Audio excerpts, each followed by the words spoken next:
13 अप्रैल 1919 बैसाखी का दिन। पंजाब की धरती पर धूप थोड़ी तेज थी, लेकिन हवा में त्योहार की मिठास घुली हुई थी।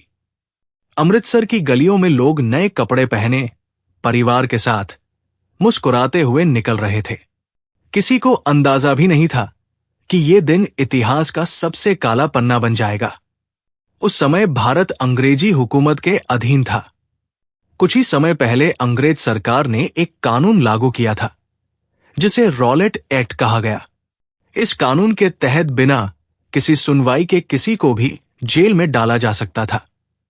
पूरे देश में इसका विरोध हो रहा था। पंजाब में भी लोगों के दिलों में गुस्सा था, लेकिन आज का दिन विरोध से ज्यादा बैसाखी के मेले का था। जलियांवाला बाग, चारों ओर ऊंची दीवारें, अंदर एक बड़ा खुला मैदान और एक संकरा सा रास्ता जिससे अंदर जाया जा सकता था। हजारों लोग वहां इकट्ठा थे। कुछ लोग भाषण सुनने आए थे, कुछ अपने परिवार के साथ मेले का आनंद लेने। बच्चे दौड़ रहे थे, बूढ़े लोग पेड़ों की छाव में बैठे बातें कर रहे थे। औरतें अपने बच्चों का हाथ थामे इधर उधर देख रही थी। शाम लगभग 5 बजे का समय रहा होगा। अचानक गलियों में भारी बूटों की आवाज गूंजने लगी। ब्रिगेडियर जनरल रेजिनाल्ड डायर अपने सैनिकों के साथ जलियांवाला बाग की ओर बढ़ रहा था। उसके चेहरे पर कठोरता थी, आंखों में कोई दया नहीं। उसके साथ करीब 50 सैनिक थे, जिनके हाथों में बंदूकें थी। डायर ने बाग के मुख्य द्वार पर अपनी फौज तैनात कर दी। बिना किसी चेतावनी के, बिना भीड़ को हटने का मौका दिए, उसने आदेश दिया, फायर। और फिर गोलियों की आवाज ने हवा को चीर दिया। पहली गोली चली, फिर दूसरी, फिर तीसरी, और कुछ ही सेकंड में पूरा बाग गोलियों की गूंज से कांप उठा। लोग घबराकर इधर उधर भागने लगे, लेकिन भागे तो जाए कहां? चारों ओर दीवारें थी। संकरा रास्ता सैनिकों ने घेर रखा था। हर तरफ चीखें, अफरातफरी, खून और धूल का मिश्रण। एक मां अपने बच्चे को सीने से चिपकाए जमीन पर गिर पड़ी। एक बूढ़ा आदमी अपने पोते को बचाने की कोशिश करते हुए गोली का शिकार हो गया। कई लोग जान बचाने के लिए बाग के अंदर बने कुएं की ओर दौड़े। कुछ ने बिना सोचे समझे उसमें छलांग लगा दी। वो कुआं, जो कभी पानी का स्रोत था, उस दिन लाशों से भर गया। डायर ने लगभग 10 मिनट तक गोली चलाने का आदेश दिया। सैनिक तब तक गोली चलाते रहे जब तक उनके कारतूस लगभग खत्म नहीं हो गए। कहा जाता है कि करीब 1650 गोलियां चलाई गई।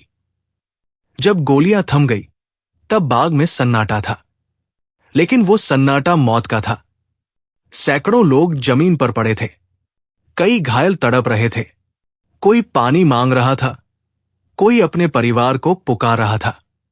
लेकिन उस रात अंग्रेज सरकार ने कर्फ्यू लगा दिया। घायलों को मदद तक नहीं मिल सकी। कई लोग पूरी रात वही तड़पते रहे और दम तोड़ दिया। ब्रिटिश सरकार ने कहा कि 379 लोग मारे गए, लेकिन भारतीयों का कहना था कि संख्या 1000 से भी ज्यादा थी। असली संख्या शायद कभी पता नहीं चल पाई, क्योंकि उस दिन इंसानियत भी मर गई थी। जब यह खबर पूरे देश में फैली, तो जैसे आग लग गई। लोगों का भरोसा अंग्रेजों से पूरी तरह उठ गया। महात्मा गांधी ने इस घटना के बाद असहयोग आंदोलन को तेज कर दिया। रविंद्रनाथ टैगोर ने अपना नाइटहुड सम्मान वापस कर दिया। यह सिर्फ एक हत्या नहीं थी, यह पूरे देश के आत्मसम्मान पर हमला था। डायर को बाद में जांच के लिए बुलाया गया। उसने कहा कि अगर रास्ता चौड़ा होता तो वो मशीन गन भी इस्तेमाल करता। उसके शब्दों में कोई पछतावा नहीं था। उसे पद से हटा दिया गया, लेकिन कड़ी सजा नहीं दी गई। कुछ अंग्रेजों ने तो उसे सम्मान भी दिया। यह सुनकर भारतीयों के जख्म और गहरे हो गए। समय बीतता गया।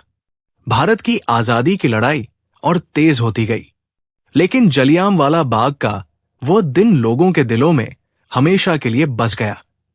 वो जगह आज भी खड़ी है। दीवारों पर गोलियों के निशान आज भी दिखाई देते हैं। शहीदी कुआं आज भी गवाही देता है कि कभी यहां मासूमों ने अपनी जान गंवाई थी।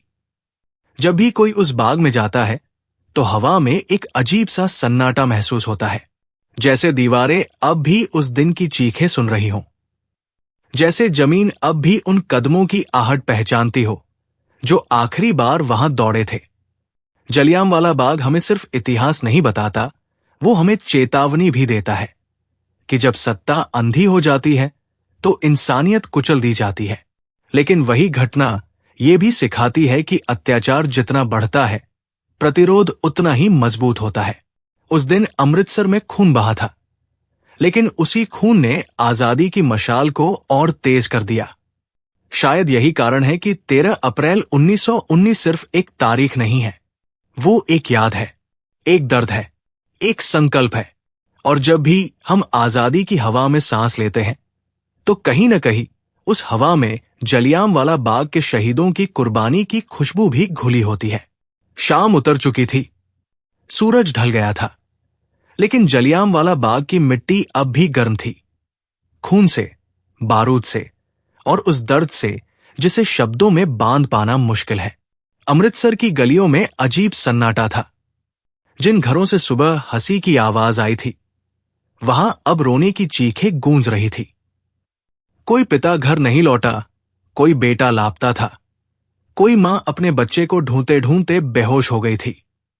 कर्फ्यू लगा दिया गया था। घायल लोग पूरी रात वहीं पड़े रहे। कोई पानी नहीं, कोई मरहम नहीं, कोई मदद नहीं। कई लोग जिन्होंने गोली से बचकर जान तो बचा ली थी, वे खून बहने से रात भर में चल बसे। उस रात अमृतसर सोया नहीं। शहर की हवा भारी थी, जैसे आसमान भी इस अन्याय को देख रहा हो। अगली सुबह जब लोग धीरे धीरे बाग की ओर बढ़े तो दृश्य रूह कंपा देने वाला था। जमीन पर बिखरे जूते चप्पल, टूटे कंगन, खून से सनी पगड़ियां, हर चीज गवाही दे रही थी कि यहां इंसानियत का कत्ल हुआ है। शहीदी कुएं से एक एक कर शव निकाले जा रहे थे। परिवार अपने प्रियजनों को पहचानने की कोशिश कर रहे थे। कई लाशें ऐसी थी जिन्हें कोई पहचानने वाला नहीं बचा था। यह खबर धीरे धीरे पूरे देश में फैल गई। पंजाब से निकलकर दिल्ली, कलकत्ता, बंबई तक हर जगह गुस्सा था, हर जगह शोक था। लोगों को लगा कि अब चुप रहना अपराध है।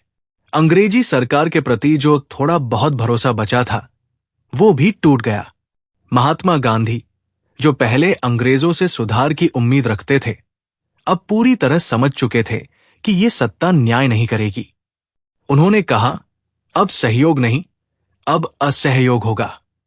विदेशी वस्त्रों का बहिष्कार शुरू हुआ। स्कूल कॉलेजों से छात्र निकलने लगे। सरकारी नौकरियां छोड़ी जाने लगी। ये एक नई शुरुआत थी। रविंद्रनाथ टैगोर ने अंग्रेजों द्वारा दिया गया नाइटहुड सम्मान लौटा दिया। उन्होंने लिखा कि ऐसे सम्मान का कोई मूल्य नहीं जब देश के लोग अपमान और अत्याचार झेल रहे हों। यह कदम प्रतीक था कि आत्मसम्मान किसी भी उपाधि से बड़ा है। उधर ब्रिटेन में जांच के लिए आयोग बैठा। जनरल डायर से सवाल किए गए। उसने स्वीकार किया कि उसने भीड़ को सबक सिखाने के लिए गोली चलवाई। उसने ये भी कहा कि अगर रास्ता चौड़ा होता तो वो मशीन गन का इस्तेमाल करता। उसके शब्दों में पछतावा नहीं था, बल्कि एक ठंडा गर्व था। कुछ अंग्रेज अधिकारियों ने उसकी आलोचना की, पर कई लोगों ने उसे समर्थन भी दिया। यही बात भारतीयों के जख्मों पर नमक बनकर गिरी। साल बीतते गए, लेकिन उस दिन की स्मृति मिट नहीं पाई। आज भी जब कोई जलियांवाला बाग जाता है तो दीवारों पर गोलियों के निशान साफ दिखाई देते हैं। वे निशान सिर्फ ईंटों में नहीं, बल्कि इतिहास में भी दर्ज है। शहीदी कुआं आज भी खड़ा है, जैसे चुपचाप उस दिन की कहानी कह रहा हो। कल्पना करो, अगर तुम उस समय वहां होते। चारों ओर दीवारें, सामने बंदूकें, पीछे भीड़, और अचानक गोलियों की बौछार। वो डर, वो असहायता, वो आखिरी सांस का एहसास, यही सब उस मिट्टी में आज भी समाया हुआ है। लेकिन इतिहास का एक अजीब सच है, जितना बड़ा अन्याय उतनी ही बड़ी जागृति। जलियांवाला बाग ने पूरे देश को एक सूत्र में बांध दिया। हिंदू, मुस्लिम, सिख, सबने महसूस किया कि ये हमला सिर्फ किसी एक समुदाय पर नहीं था, ये पूरे भारत पर था। आजादी की चाह और तेज हो गई। लोगों ने ठान लिया कि अब दास्ता स्वीकार नहीं होगी। कई साल बाद जब भारत आजाद हुआ तो उस आजादी में जलियांवाला बाग के शहीदों का खून भी शामिल था। हर तिरंगे की लहर में उनकी कुर्बानी की छाया है। हर स्वतंत्रता दिवस पर जब राष्ट्रगान बजता है तो उस धुन में कहीं न कहीं उन चीखों की प्रतिध्वनि भी छिपी होती है। आज हम उस बाग को एक स्मारक के रूप में देखते हैं। पर्यटक आते हैं, तस्वीरें लेते हैं, इतिहास पढ़ते हैं, लेकिन जो वहां कुछ पल शांत खड़े हो जाए, आंखें बंद कर ले, उसे शायद हवा में एक धीमी सी आवाज सुनाई दे। वो आवाज है उन लोगों की जिन्होंने बिना हथियार के, बिना चेतावनी के अपनी जान गंवाई ताकि आने वाली पीढ़ियां गुलामी की जंजीरों में न जकड़ी रहें। जलियांवाला बाग सिर्फ एक जगह नहीं है, वो एक सवाल है। सत्ता जब निर्दयी हो जाए तो जनता क्या करे? और वो एक जवाब भी है कि बलिदान कभी व्यर्थ नहीं जाता। 13 अप्रैल 1919 की वो शाम इतिहास में दर्ज है, लेकिन उसकी गूंज आज भी सुनाई देती है। जब भी अन्याय होता है, जब भी किसी पर अत्याचार होता है, तो जलियांवाला बाग हमें याद दिलाता है कि चुप्पी सबसे बड़ा अपराध है। और शायद यही उस दिन का सबसे बड़ा संदेश है कि खून से लिखी गई कहानी कभी मिटती नहीं। वो पीढ़ी दर पीढ़ी चलती है, हमें जगाती है, हमें चेताती है और हमें ये एहसास कराती है कि आज जो स्वतंत्र हवा हम सांस में भरते हैं, उसकी कीमत बहुत बड़ी थी। समय धीरे धीरे आगे बढ़ा, लेकिन कुछ तारीखें कैलेंडर से नहीं उतरती, वे दिल पर लिखी रहती हैं। 13 अप्रैल 1919 ऐसी ही एक तारीख बन गई। जिन बच्चों ने उस दिन अपने पिता को खोया, वे बड़े होकर आजादी की लड़ाई में उतर गए। जिन माओं ने अपने बेटों को खोया, उन्होंने आंसू पोंछकर बाकी बच्चों को देशभक्ति सिखाई। उस दर्द ने एक पीढ़ी को बदल दिया। अमृतसर की गलियों में जब भी बैसाखी आती, लोग खुशियां मनाते हुए भी ठहर जाते। ढोल की आवाज में कहीं एक दर्द की धुन छिपी रहती। बुजुर्ग बैठकर उस दिन की कहानी सुनाते। हम वहां थे, हमने देखा था। और सुनने वाले बच्चे चुपचाप उनकी आंखों में तैरती यादों को पढ़ने की कोशिश करते। कई साल बाद एक नौजवान, जिसका नाम ऊधम सिंह था, उसी जलियांवाला बाग में मौजूद था या उस घटना से गहराई से प्रभावित हुआ था। उसने मन में कसम खाई कि वो इस अन्याय का बदला लेगा। समय बीता, साल गुजरे, लेकिन उसकी प्रतिज्ञा बुझी नहीं। आखिरकार उसने लंदन जाकर उस अधिकारी को गोली मारी जिसे वह इस हत्याकांड का जिम्मेदार मानता था। जब उसे फांसी दी गई तो उसके चेहरे पर पछतावा नहीं, बल्कि एक अजीब सी शांति थी, जैसे उसने अपने दिल का बोझ हल्का कर दिया हो। इतिहास सिर्फ किताबों में नहीं होता, वो लोगों की स्मृतियों में होता है। जलियांवाला बाग की मिट्टी में आज भी कदम रखो तो एक ठंडक सी महसूस होती है। वहां खड़े होकर सोचो, ये वही जमीन है जहां कभी हजारों लोग खड़े थे, उम्मीदों के साथ, भरोसे के साथ। और फिर उसी जमीन ने उनके आखिरी कदमों को महसूस किया। आज वहां एक स्मारक है, शहीदों के नाम पत्थरों पर उकेरे गए हैं। एक ज्योति जलती रहती है, लगातार, बिना बुझी। वो सिर्फ आग नहीं है, वो याद है। वो याद दिलाती है कि आजादी यूं ही नहीं मिलती, उसकी कीमत चुकानी पड़ती है। कभी कभी सोचो, अगर वो घटना न हुई होती तो क्या भारत की आजादी की राह इतनी तेज हो पाती? शायद नहीं, क्योंकि कई बार इतिहास को आगे बढ़ाने के लिए एक झटका लगता है, एक ऐसा घाव जो पूरे समाज को जगा दे। जलियांवाला बाग वही घाव था। लेकिन इस कहानी का अंत सिर्फ दर्द नहीं है, इसका अंत उम्मीद है, क्योंकि हर शहीद की कुर्बानी ने एक नया दीप जलाया, हर आंसू ने एक नई प्रतिज्ञा को जन्म दिया। और अंततः वही प्रतिज्ञाएं 1947 की सुबह तक पहुंची, जब भारत ने आजाद होकर पहली सांस ली। जब तिरंगा पहली बार लाल किले पर लहराया तो शायद हवा में कहीं उन शहीदों की आत्माएं भी मुस्कुरा रही थी। उन्होंने जो सपना देखा था वो पूरा हो चुका था। उनकी कुर्बानी बेकार नहीं गई। आज जब हम स्वतंत्र देश में खड़े हैं, अपने विचार खुलकर कह सकते हैं, अपने त्योहार मना सकते हैं, अपनी भाषा में बोल सकते हैं, तो ये सब उसी लंबी यात्रा का हिस्सा है जिसकी एक महत्वपूर्ण कड़ी जलियांवाला बाग था। तो अगली बार जब बैसाखी आए, जब ढोल बजे, जब लोग खुशियां मनाएं, एक पल के लिए उस बाग को याद करना, उन चेहरों को याद करना जो घर से निकले थे और लौटकर नहीं आए, उस मिट्टी को याद करना जिसने खून सोखा लेकिन उम्मीद को जिंदा रखा। क्योंकि कहानियां सिर्फ सुनने के लिए नहीं होती, वे हमें याद दिलाने के लिए होती है कि हम कौन हैं और हमें किस रास्ते पर चलना है। और जलियांवाला बाग की कहानी, वो हमें यही सिखाती है कि अन्याय चाहे जितना बड़ा क्यों न हो, इंसान की आजादी की चाह उससे भी बड़ी होती है। 13 अप्रैल 1919 का दिन था, बैसाखी का त्योहार। अमृतसर की गलियों में सुबह से ही रौनक थी। लोग नए कपड़े पहनकर घरों से निकले थे, कोई मेले की खुशी में, कोई अपनों से मिलने, तो कोई उस सभा में शामिल होने के लिए जो रॉलेट एक्ट के विरोध में रखी गई थी। जलियांवाला बाग उस समय एक खुला मैदान था, चारों ओर ऊंची दीवारें और अंदर जाने का सिर्फ एक संकरा रास्ता। दोपहर ढलते ढलते वहां हजारों लोग इकट्ठा हो चुके थे।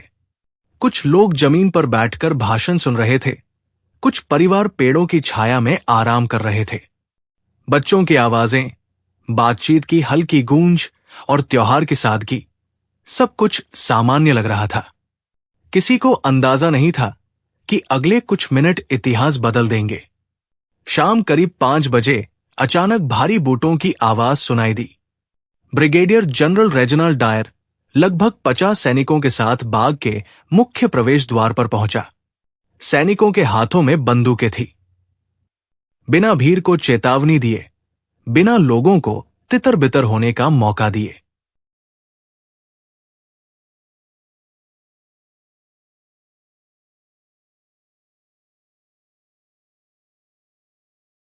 डायर ने गोली चलाने का आदेश दे दिया और फिर गोलियां चलने लगी।